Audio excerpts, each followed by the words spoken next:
नमस्कार। प्रादेशिक समाचार के साथ मैं मुग्धा तिवारी। पहले मुख्य समाचार। टोक्यो ओलंपिक खेलों का समापन आज।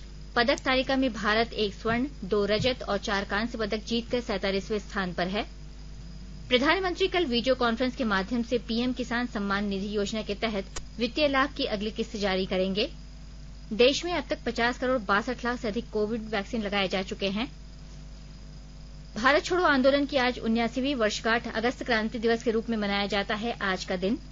और भारत और इंग्लैंड के बीच 5 मैचों के क्रिकेट टेस्ट श्रृंखला के पहले मैच में भारत को आज जीत के लिए 157 रनों की आवश्यकता। और समाचारों से पहले एक जरूरी संदेश।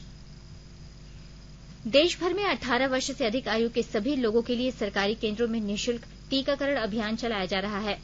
हमारे युवा श्रोताओं से अपील है कि वे कोविड रोधी टीका जरूर लगवाएं और दूसरों को भी इसके लिए प्रेरित और सहयोग करें। कोरोना महामारी के प्रति आप कोई भी लापरवाही न बरतें, क्योंकि कोरोना अब भी हमारे लिए बड़ा खतरा बना हुआ है। जब तक आवश्यक न हो, घर से बाहर न निकलें और इन आसान उपायों का पालन करें। मास्क लगाएं, 2 गज की सुरक्षित दूरी बनाए रखें, बार बार हाथ धोएं और चेहरा साफ रखें। कोविड से संबंधित जानकारी और मार्गदर्शन के लिए राष्ट्रीय हेल्पलाइन काम कर रही है। इनके नंबर हैं 011-2397-8046 और 1075। इसके अलावा राज्य हेल्पलाइन नंबर 104 डायल कर समस्या का त्वरित समाधान लिया जा सकता है। और अब समाचार विस्तार से। टोक्यो ओलंपिक में भाला फेंक स्पर्धा में कल नीरज चोपड़ा ने स्वर्ण पदक जीतकर इतिहास रच दिया। नीरज ने अपने दूसरे प्रयास में सर्वश्रेष्ठ प्रदर्शन करते हुए 87.58 मीटर की दूरी तक भाला फेंककर स्वर्ण पदक देश के नाम किया। राष्ट्रपति रामनाथ कोविंद, प्रधानमंत्री नरेंद्र मोदी और खेल मंत्री अनुराग ठाकुर ने नीरज को स्वर्ण पदक जीतने पर बधाई दी है। प्रधानमंत्री ने कहा कि नीरज ने जो कीर्तिमान हासिल किया है उसे हमेशा याद रखा जाएगा। इससे पहले कुश्ती में 65 किलोग्राम वर्ग में बजरंग पूनिया ने कांस्य पदक जीतकर भारत को एक और पदक दिलाया। बजरंग ने शानदार प्रदर्शन करते हुए कजाकिस्तान के दौलत नियाज बेकोव को 8-0 से हराकर कांस्य पदक देश के नाम किया। बजरंग की इस कामयाबी पर राष्ट्रपति, उपराष्ट्रपति, प्रधानमंत्री और खेल मंत्री ने बजरंग को पदक जीतने पर बधाई दी। इधर कल गोल्फ में महिलाओं के व्यक्तिगत स्ट्रोक प्ले में अदिति अशोक पदक से चूक गई। चौथे और अंतिम दौर में अदिति चौथे स्थान पर रहीं, जबकि दीक्षा डागर का स्थान संयुक्त रूप से 50वां रहा। टोक्यो ओलंपिक की पदक तालिका में चीन 38 स्वर्ण लेकर कुल 87 पदकों के साथ पहले स्थान पर है। 36 स्वर्ण के साथ अमेरिका दूसरे और मेजबान जापान 27 स्वर्ण लेकर तीसरे स्थान पर है। भारत 1 स्वर्ण, 2 रजत और 4 कांस्य सहित कुल 7 पदक जीतकर 47वें स्थान पर है। 23 जुलाई से शुरू हुए टोक्यो ओलंपिक खेलों का आज शाम समापन हो रहा है। प्रधानमंत्री नरेंद्र मोदी कल वीडियो कॉन्फ्रेंस के माध्यम से प्रधानमंत्री किसान सम्मान निधि योजना के तहत वित्तीय लाभ की अगली किस्त जारी करेंगे। 9 करोड़ 75 लाख से अधिक किसान परिवारों को 19,500 करोड़ रुपए से अधिक की राशि अंतरित की जाएगी। प्रधानमंत्री इस दौरान किसान लाभार्थियों से बातचीत करेंगे और राष्ट्र को भी संबोधित करेंगे। सरकार ने जॉनसन एंड जॉनसन की कोविड की एक ही खुराक वाली वैक्सीन को देश में आपात उपयोग के लिए मंजूरी दे दी है। स्वास्थ्य मंत्री मनसुख मांडविया ने कहा है कि अब देश में आपात उपयोग के लिए 5 अधिकृत वैक्सीन हो गए हैं। उन्होंने कहा कि इससे कोविड के खिलाफ लड़ाई को और बढ़ावा मिलेगा। राज्य में पिछले 24 घंटे के दौरान 10 जिलों में कोरोना के 37 नए संक्रमित मिले हैं। इनमें रांची से 9, बोकारो से 7, देवघर से 5, सिमडेगा और धनबाद से 4-4, पूर्वी सिंहभूम से 3, खूंटी से 2, वहीं साहिबगंज, रामगढ़ और पाकुड़ में 1-1 संक्रमित मिले हैं। देश स्वतंत्रता की 75वीं वर्षगांठ के उपलक्ष्य में आजादी का अमृत महोत्सव मना रहा है। इस अवसर पर देश भर में अनेक कार्यक्रमों का आयोजन किया जा रहा है।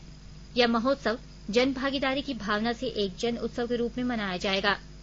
इस संदर्भ में भारतीय इतिहास अनुसंधान परिषद ICHR ने 75 क्षेत्रीय संगोष्ठियां आयोजित करने की योजना बनाई है, जिनमें स्वतंत्रता संग्राम के नायकों और आंदोलन से जुड़े ऐतिहासिक स्थलों पर ध्यान केंद्रित किया जाएगा। डॉक्टर उपाध्याय ने कहा कि 6 राष्ट्रीय संगोष्ठियों का आयोजन किया गया है और अमृत महोत्सव की पूरी अवधि को वर्ष 1498 से 2022 तक के 6 खंडों में बांटा गया है। उन्होंने कहा कि लंदन और सिंगापुर में 2 अंतर्राष्ट्रीय संगोष्ठियों का भी आयोजन किया जाएगा, जिसमें स्वतंत्रता आंदोलन पर चर्चा होगी। झारखंड के पारा शिक्षक अब बिहार की तर्ज पर स्थायी होंगे। पहले चरण में 11,000 पारा शिक्षक लाभान्वित होंगे। शिक्षा मंत्री जगन्नाथ महतो ने कहा है कि राज्य के किसी भी पारा शिक्षक को हटाया नहीं जाएगा। शिक्षा मंत्री पारा शिक्षकों के एक प्रतिनिधि मंडल के साथ बैठक के दौरान बोल रहे थे। उन्होंने कहा कि पारा शिक्षकों को निर्धारित वेतनमान मिलेगा। पारा शिक्षकों का परीक्षा के आधार पर आकलन किया जाएगा, जिसके बाद उनका स्थायीकरण होगा। पारा शिक्षकों को आकलन परीक्षा उत्तीर्ण होने के लिए 3 अवसर दिए जाएंगे। मंत्री ने कहा कि इस संबंध में विभाग के अधिकारियों के साथ बैठक की जाएगी, साथ ही बिहार से नियमावली मंगाकर उसका अध्ययन भी किया जाएगा। वर्तमान में राज्य में लगभग 65,000 पारा शिक्षक कार्यरत हैं। शिक्षा मंत्री 11 अगस्त को इस पर अधिकारियों से परामर्श करेंगे और 18 अगस्त को अंतिम वार्ता होगी। इसके अंतर्गत टीईटी पास प्रशिक्षित पारा शिक्षकों को सीधा लाभ मिलेगा। पारा शिक्षक 60 वर्ष तक नौकरी कर सकेंगे, वहीं उन्हें सरकारी कर्मचारियों के समान अवकाश भी मिलेगा। परीक्षा पास करने के लिए सामान्य वर्गों को 45% और अन्य वर्गों को 40% अंक लाना अनिवार्य होगा। राज्य के सभी सरकारी और गैर सरकारी स्कूलों के शिक्षकों को टीकाकरण में प्राथमिकता दी जाएगी। इस संबंध में स्वास्थ्य विभाग ने सभी आयुक्तों को निर्देश दिया है। इसके अलावा स्कूलों में कक्षा 9 से कक्षा 12वीं के विद्यार्थियों और अन्य शिक्षण संस्थाओं के छात्र छात्राओं का टीकाकरण भी प्राथमिकता के आधार पर होगा। आदेश में कहा गया है कि वैसे शिक्षक जो कोरोना टीका के दोनों डोज ले चुके हैं, वे स्कूल आ सकेंगे। आकाशवाणी के ताजा तरीन समाचारों के लिए आप हमारी वेबसाइट newsonair.com पर लॉग ऑन कर सकते हैं। ताजा समाचार Twitter handle @AIR News Alerts और Facebook page all India radio news पर भी उपलब्ध है। आप प्रादेशिक समाचार एकांश के ट्विटर हैंडल @AIR News_Ranchi और फेसबुक, इंस्टाग्राम पेज तथा YouTube channel AIR News Ranchi पर भी हमारे बुलेटिन सुन सकते हैं। प्रादेशिक समाचार आप आकाशवाणी रांची से सुन रहे हैं और अब पेश है कोरोना से बचाव के कुछ संदेश। चलो मिलकर एक शुरुआत करें, चलो एक फैसला आज करें, मास्क नहीं तो टोकेंगे, कोरोना को रोकेंगे, चलो एक वादा करते हैं, चलो एक वादा करते हैं, मास्क नहीं तो टोकेंगे, कोरोना को रोकेंगे। भारत सरकार द्वारा जनहित में जारी। कोविड-19 से बचाव और सुरक्षित रहने के 3 उपाय। मास्क लगाएं, 2 गज दूरी है जरूरी, सुरक्षित दूरी रखें, हाथ और मुंह साफ रखें।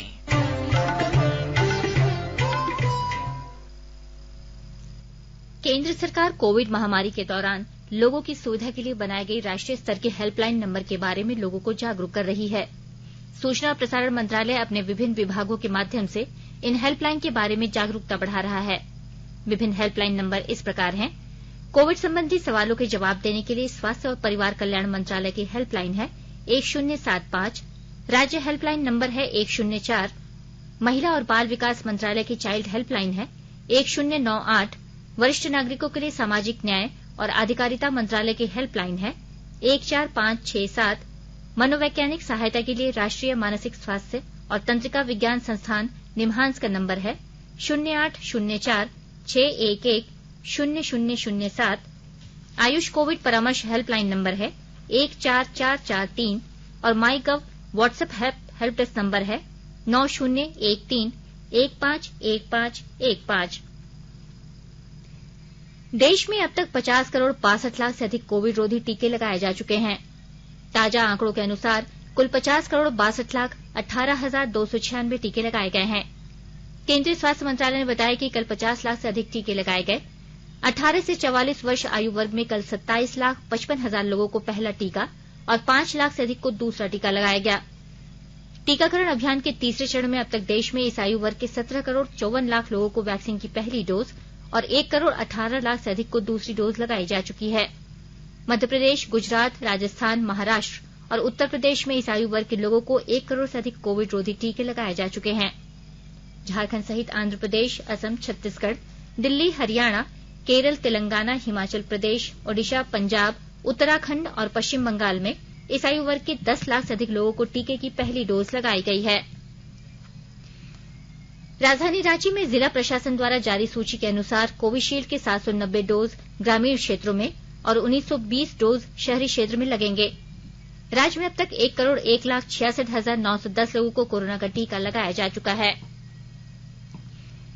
सरायकेला जिले में जिला स्वास्थ्य विभाग और रक्त अधिकोष केंद्र के तत्वावधान में पुलिस केंद्र दुगनी में स्वैच्छिक रक्तदान शिविर का आयोजन किया गया। इसमें जिला पुलिस बल के पदाधिकारी और पुलिसकर्मी शामिल हुए। इस अवसर पर चिकित्सकों की देखरेख में कुल 15 यूनिट ब्लड का कलेक्शन किया गया। सरायकेला खरसावां जिले में अखिल झारखंड प्राथमिक शिक्षा संघ की जिला कमेटी की ओर से जिला शिक्षा अधीक्षक को ज्ञापन सौंपा गया। इसमें विभागीय निर्देश के अनुसार नियुक्ति तिथि से ग्रेड 1 मानते हुए ग्रेड 2 में संबंधित शिक्षकों को प्रोन्नति दिए जाने की मांग की है। कहा गया कि प्रोन्नति के प्रति विभागीय उदासीनता के कारण पिछले 4 से 5 वर्षों से 12 वर्षों की सेवा के बावजूद भी ग्रेड 2 में शिक्षकों की प्रोन्नति लंबित है।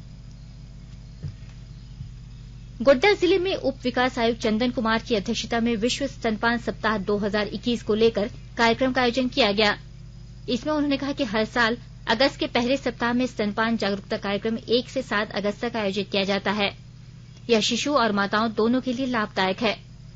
उन्होंने बताया कि जन्म के तुरंत बाद स्तनपान शिशु को गंभीर रोगों से बचाता है। कार्यक्रम में उप विकास आयुक्त द्वारा विश्व स्तनपान सप्ताह 2021 की शपथ भी दिलाई गई। भारत छोड़ो आंदोलन की आज 19वीं वर्षगांठ है। वर्ष 1942 में आज के ही दिन राष्ट्रपिता महात्मा गांधी ने देश से अंग्रेजों को निकालने के लिए करो या मरो का आह्वान किया था। यह आंदोलन मुंबई में गोवालिया टैंक से शुरू हुआ। प्रत्येक वर्ष यह दिन अगस्त क्रांति दिवस के रूप में मनाया जाता है।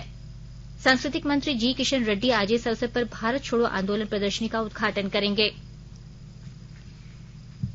स्वतंत्रता संग्राम के इतिहास में 8 अगस्त भारत के लिए महत्वपूर्ण दिन है। 8 अगस्त 1942 के दिन राष्ट्रपिता महात्मा गांधी ने मुंबई के गोवालिया टैंक मैदान में भारत छोड़ो से संबंधित अपने संबोधन में करो या मरो का नारा दिया था। भारत छोड़ो आंदोलन की 19वीं वर्षगांठ के उपलक्ष्य में फिल्म प्रभाग स्वाधीनता के लिए भारत का संघर्ष श्रृंखला में 2 विशिष्ट वृत्तचित्र दिखा रहा है। ये वृत्तचित्र आज फिल्म प्रभाग की वेबसाइट और यूट्यूब चैनल पर दिखाए जाएंगे। भारत छोड़ो आंदोलन वर्ष 1939 से उस समय अवधि को बताता है जब द्वितीय विश्व युद्ध छिड़ गया था और क्रिप्स मिशन ब्रिटिश युद्ध प्रयासों के लिए समर्थन हासिल करने में विफल रहा था। इसके बाद भारत छोड़ो प्रस्ताव पारित किया गया। राजधानी रांची में स्वतंत्रता दिवस समारोह की तैयारी शुरू हो गई है। कल रांची के मोरहाबादी मैदान में परेड का पूर्वाभ्यास शुरू किया गया जो 1 सप्ताह तक चलेगा। 13 अगस्त को फुल ड्रेस के साथ परेड का रिहर्सल होगा। समारोह में सीआईएसएफ, सीआरपीएफ, एसएसबी, जैप, जिला पुलिस बल, एनडीआरएफ और फायर ब्रिगेड की टुकड़ी शामिल होंगी। समारोह में 10 वर्ष से कम और 60 वर्ष से अधिक उम्र के लोगों को शामिल होने की अनुमति नहीं है। प्रभात फेरी और सांस्कृतिक कार्यक्रम के आयोजन पर रोक लगा दी गई है। नॉटिंघम क्रिकेट टेस्ट में भारत और इंग्लैंड के बीच 5 मैचों की श्रृंखला के पहले मैच में भारत को आखिरी दिन आज जीत के लिए 157 रनों की आवश्यकता है। चौथे दिन के खेल की समाप्ति पर भारत ने 1 विकेट पर 52 रन बनाए हैं। चेतेश्वर पुजारा और रोहित शर्मा क्रीज पर थे। इसके पहले भारत ने इंग्लैंड की दूसरी पारी को 303 रन पर समेट दिया। जो रूट ने 109 रन बनाए। भारत की ओर से जसप्रीत बुमराह ने 5 और मोहम्मद सिराज और शार्दुल ठाकुर ने 2-2 विकेट लिए। दूसरी पारी की समाप्ति पर इंग्लैंड ने भारत के सामने 209 रन बनाकर मैच जीतने की चुनौती सामने रखी। इंग्लैंड ने पहली पारी में 183 रन बनाए थे। इसके जवाब में भारत ने पहली पारी में 278 रन बनाकर 95 रनों की बढ़त बनाई थी। पश्चिमी सिंहभूम जिले में लगातार भारी वर्षा के कारण चक्रधरपुर थाना क्षेत्र के सिमिदरी गांव में मकान के ध्वस्त हो जाने से एक किशोर की मौत हो गई, जबकि 4 लोग गंभीर रूप से घायल हो गए। राज्य में अगले 2 दिनों के बाद मानसून में तेजी आ सकती है। मौसम विभाग के अनुसार 10 अगस्त से राज्य के लगभग सभी जिलों में बारिश होने के आसार हैं। विभाग के अनुसार अगले 48 घंटे में राज्य के उत्तर में मानसून केंद्रित रहेगा। इसमें पलामू, संथाल परगना तक अच्छी बारिश हो सकती है। इस दौरान कहीं कहीं भारी बारिश की भी चेतावनी जारी की गई है, जबकि अन्य हिस्सों में सामान्य से हल्की बारिश होने का अनुमान है। मौसम विभाग के अनुसार पश्चिमी बंगाल से लेकर बांग्लादेश तक साइक्लोनिक सर्कुलेशन बना है, जिससे राज्य के लगभग सभी हिस्सों में बारिश होगी। अंत में मुख्य समाचार एक बार फिर। टोक्यो ओलंपिक खेलों का समापन आज। पदक तालिका में भारत 1 स्वर्ण, 2 रजत और 4 कांस्य पदक जीतकर 47वें स्थान पर है। प्रधानमंत्री कल वीडियो कॉन्फ्रेंस के माध्यम से पीएम किसान सम्मान निधि योजना के तहत वित्तीय लाभ की अगली किस्त जारी करेंगे। देश में अब तक 50 करोड़ 62 लाख से अधिक कोविड वैक्सीन लगाए जा चुके हैं। भारत छोड़ो आंदोलन की आज 79वीं वर्षगांठ, अगस्त क्रांति दिवस के रूप में मनाया जाता है आज का दिन। और भारत और इंग्लैंड के बीच 5 मैचों की क्रिकेट टेस्ट श्रृंखला के पहले मैच में भारत को आज जीत के लिए 157 रनों की आवश्यकता। इसके साथ ही आकाशवाणी रांची से प्रादेशिक समाचार के ये बुलेटिन समाप्त हुआ। नमस्कार। घर में रहिए, सुरक्षित रहिए और सुनते रहिए आकाशवाणी।